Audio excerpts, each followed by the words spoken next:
سلامتنا أننا بزلهم ويبصحهم كبراتن لومي عسرت شعات ميازيا غلطة شحنة عسرت شعات عامة مهرت بآيت جيتاچو ردا زمرة حزبويان حرنة تግራይ مجلس أوصيلهم نهو ملوت مجلسي كم زسحب أقربنا لكم لنا تكالاوننتن تግራይ ንምፍራስ ዝግበር ቀይድ በተኸፍሪ በህጹጽ ጠጠው ይበል ነብዓሉ ከም ህዝቢ ውድብ ስርዓትን ገይሩ ዝርኢ ዘይሕጋው ጉጅለ ደብረጽዮን ሃፍትን ቢሮክራሲን ትግራይ ተቆጻጺሩ ትግራይን ህዝባን ናይቲ ጉጅለን ተላእኽቱን ንብረት ገይሩ ብዘይ ሰኸፈት ዝበዝበዝ ጸር ሓድነትን ምዕሩይነትን እዩ بغالسن مسوعتن هزب تግራይ استطريا تكالات مفراسن تግራይ تكال አልቦን ምግባርን እናሰርሐ ዝመጸን ትኾን ካብዝ ሓለፈ ዓመትን ነዘድማ ብዝኸፈአ መንገዱ አጠናኺሩ ይቅጽል ኣሎ እዚ ጉጅለ ቦርድ ማሕበር ልምዓት ትግራይ ትዲኤ ብናይ በዓሉ ሕንቁቋት ካድረታት እንምምላእ ዝገብሮ ዝተዋደደ ፈተነ ካብ ጉባኤተኛታት ሰፊሕን ዓሚቕን ተቃውሞ ገጢሙ ኣሎ ብዙሓት ጉባኤተኛታት እውን ናይ ሓደ ዓሌታዊ ጉጅለ ህረፍ ንምምላእ ኣይንሳተፍን ብምባል ረሓሪሖም ወፂኦም ኣለዉ ውድብ ወያነ ሓርነት ትግራይ ብምፍራስ ዝጀመረ ጉጅለ ደብረጽዮን ትምት ክቆጻጸር ብዘይ ሕጋዊ መንገዲ ተንቀሳቒሱን ይንቀሳቐስን ኣሎ ካብዝ በመቕጻለ ንግዚያዊ ምምሕዳር ትግራይ ንምፍራስ ምስ ንብዓሉ ልዕሊ ኮሪ ዝጽውዕ ዘይሕጋዊ ክብካብ ተሻሪኹ ብዝፈጸሞ ዕልዋ መንግስቲግዚያዊ ምምሕዳር ብዕልዋ ሰጉጉ ንታሪኽ ህዝብ ትግራይ ዘይምጥን ነውሪ ፈጺሙ እዩ እዚ ነውራን ፍጻመ ብዓልዎት ኣዘዝቲ ሰራዊት ትግራይ ዝተወልዐን ዝተዋደደን ብምዃኑ ሰራዊት ትግራይ ኣይተቐበሎን ነዚ በመቋምውን በስፍሓት ይብተን ኣሎ በዘቢሉ ሰራዊት ትግራይ ውን ክብተነን ክፈርስን ይገብር ኣሎ እዚ ዓሌታዊ ጉጅለ ካብ ትካላት ሓሊፉ ኣብ ልዕሊ ህዝብና ብሓፈሻ ኣብ ልዕሊ ደለይቲ ለውጢ መናእሰይ ከዓ ብፍላይ ከቢድ ጨፍጫፍ ማእሰርትን መጮይትን አጠናኺሩ ስለ ዝቐጸለ ብርክት ዝበለ መናእሰይ ትግራይ ፍሕብትን ኢሉ እግሩ ናብ ዝመርሖ ይጓዓዝ ኣሎ ዝተረፈ መናእሰይ ከዓ አንጻር ዝጉጅለን መላፍንቱን ይቃለስ ኣሎ ሎሚ ድማ ማሕበር ልምዓት ትግራይ ትዲኤ ንከፍርስ ኣብ ጫፍ በፂሑ ይርከብ እዚ ብዘይካ ስልጣኑን ጉጅላዊ ረብሑን ስለ ህዝቢ ጥርት ብል ተገዳስነት ዘይብሉ ጉጅለ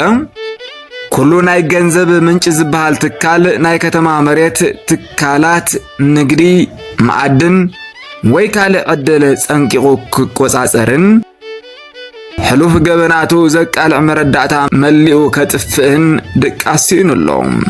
እዚ ጉጅለ ብኣተሓባባራይነት ሓዶሽ ፕሬዚደንትግዚያዊ ምምሕዳር ትግራይ ሌተናል ጀነራል ታደሰ ወረደ ኩለን ይሕለባየን ዝበለን ቢሮታትን ትካላትን ተቆጻጺሩ ኣሎ ማሕበር ልምዓት ትግራይ ንምቁጻር ከቢድ ርብርብ ዝገብረሉ ዘሎ ምኽንያት እውን በቲ ሓደ መዳይ ሃብቲ ህዝብን ምቁጻር እንትኸውን በቲ ካልእ መልክዑ ከዓ ብማሕበር ልምዓት ትግራይ ኣቢሉ ንመኸተ ዝተኣከበ ገንዘብ ካብ ውሽጢ ዓዲ እናተኣከበ ናብ ማሕበር ልምዓት ትግራይ ዝኣተወ ወርቅን ጨርቅን ዝምልከት መረዳእታ ንምጥፍፋእ እዩ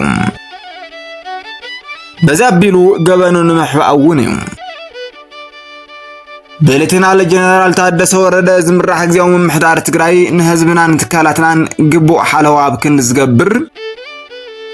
ነዚ ዓፍጣጣይ ጉጅለ ኣሓሊፉ ሂብዎ ኣሎ ብጌታቸው ረዳ ዝምራሕግዚያዊ ምምሕዳር ትግራይ ተሓጺኡን መፈናፈን ሲኢኑን ዝጸንሐ ጉጅለ ደብረጽዮን ሌተናል ጀነራል ታደሰ ወረደ ከፊቱ ስለ ዝሃቦ እንሆ ኣብ ትግራይ ኩሉ ዓይነት ነውሪ ይፍጸም ኣሎ ኣብ ውሽጢ ነብደገን ትርከብ ህዝብ ትግራይ ትካላትካ ንምሕላው አንጻር ዝጸረ ትካልን ትካላውነትን ዝኾነ ጉጅለ ተልዓል እቶም ማሕበር ልምዓት ትግራይ ከይፈርስ ኢሎም ኣብ ጉባኤ ማሕበር ልምዓት ትግራይ ኣትዮም ዝረባረው ዘለውን الحبريتا ناب كل هزب تجراي نكبصح بميديا استرباربون قدوسات تجارو لعول موساي قبقوم محبر لمعات تجراي محبر رديت تجراي تكال اقرم تكال تجراي تأمت جزياو من محدارن كلن كبابياوي نسعى محبراتن ناي تجارو مسلن نسعنتن محلو تتكالات الأنبر محندري حدا جوجلن ملافنتون كونا كنفك ديبلنان حزب تجراي بحفشا من عسين مهرات دما بفلاي زجمرو سلاماوي بوليتيكاو قالسي بستودب من قدي بمتحبارن بممرحن تجراي نابزل على ديمقراطياو سرعتين مسجار بجيتاچو ردا زمرا حزباوያን حرነት ትግራይ ንባዕሉ ናብ ፓርትነት ተሰጋግርዎ መስርሓት እናዛዘመ ኣብናይ መወዳእታ ብርኪ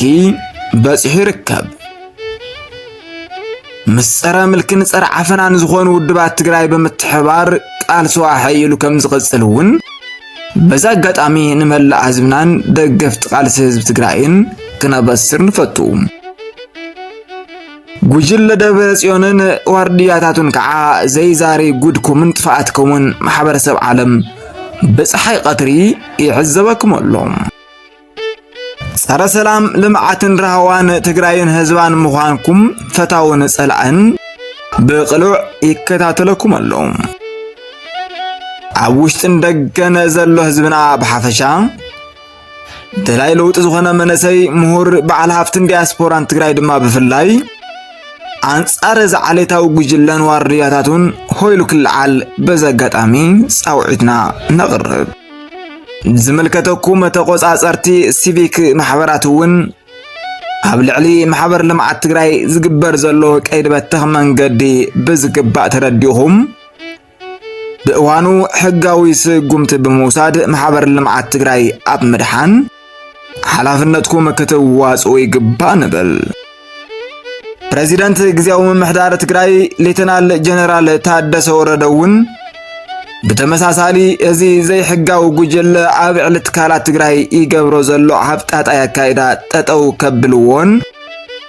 ሓለዋትን ድሕንነትን ትካልና ክሕልውን ኣጥቢቕናን ሓትት ዘለዓለማዊ ዝኽሪ ንሰማዕታትና ማእኸላይ ኮሚቴ ህዝባዊ ወያነ ሓርነት ትግራይ 19 ሚያዝያ 2017 ዓመተ ምህረት